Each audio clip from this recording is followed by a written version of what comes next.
So you failed a random DOT drug test or alcohol screening, and you're trying to figure out what to do next.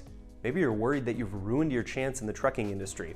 Stick around to hear from Kelli on what you can do next.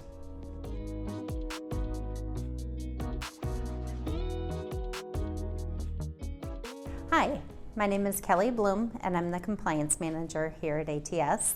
One of my job responsibilities is to ensure that we are following all regulation with the DOT drug and alcohol testing. So what types of testing are required under DOT regulation? The first would be pre-employment drug testing.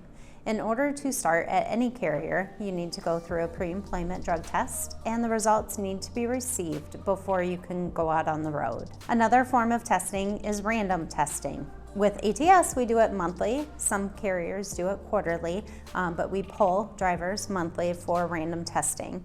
Per DOT, we're required to poll 50% of drivers annually for drug testing and 10% of drivers annually for alcohol testing. If you are polled for a random drug test, you will be notified by your fleet manager. It should be the next thing that you do, so make sure that you don't take any time getting there. Just go straight to the testing and get that test completed. Another form of testing, post-accident testing. If you're involved in a crash, it's possible that you will need to test. If there was a fatality, you for sure will need to test. If there was a tow away from the scene or an injury which resulted in treatment directly from the scene and you are cited with a moving violation, post-accident testing will be required. The last form is reasonable suspicion training.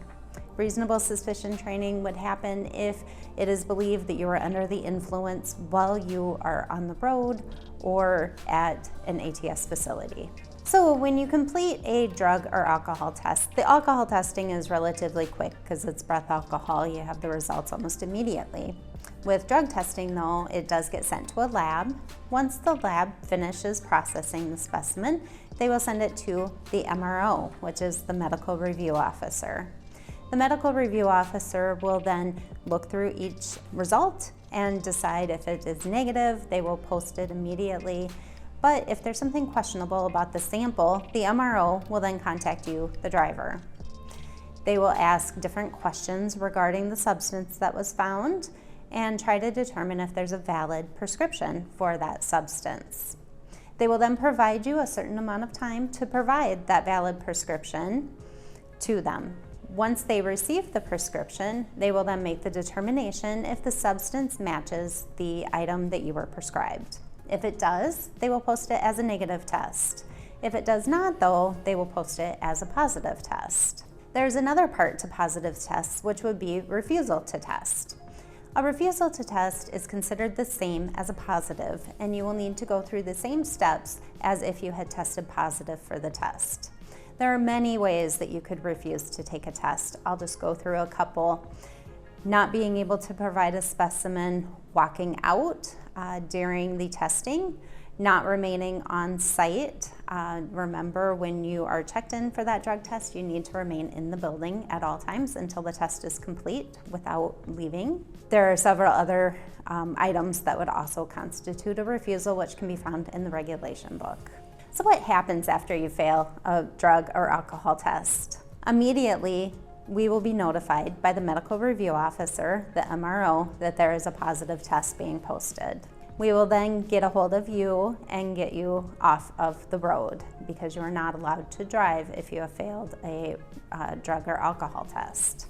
The next step is that we, as a carrier, will send you paperwork regarding substance abuse professionals near your home.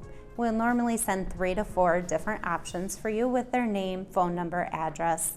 It is then your responsibility to contact that substance abuse professional and go through any type of treatment that they prescribe for you. Once you have completed that treatment, you will be able to take a return to duty test. After that, and your return to duty test comes back negative, you will then, for the next 5 years, be subject to additional testing based on how that substance abuse professional outlines your treatment. As a carrier, when we're notified of a positive drug or alcohol test or a refusal, we're required to put the information into the Drug and Alcohol Clearinghouse. Any carrier that you attempt to gain employment from will need to search the Drug and Alcohol Clearinghouse prior to employing you to see if you've had any what we call hits on the clearinghouse. The clearinghouse outlines any failed tests that you've had, including the date, the substance, the carrier that you were working for at the time. It also will tell us if you've completed that substance abuse professional program and if your return to duty test was negative. One item that should be noted with a failed drug or alcohol test, some carriers will definitely hire drivers who have a failed test in their background, while some carriers have policy where they will not. So you will want to search out the carriers before applying to drive for them to see if they will allow a failed test in your background.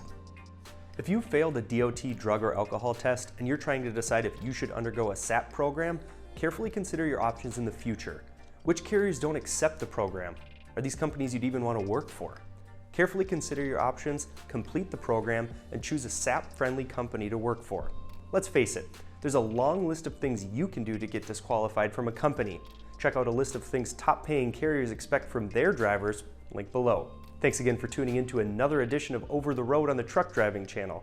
We make videos like this every week, so if you found it to be helpful, give the video a like and subscribe to our channel. Thanks for watching, and we'll see you out on the road.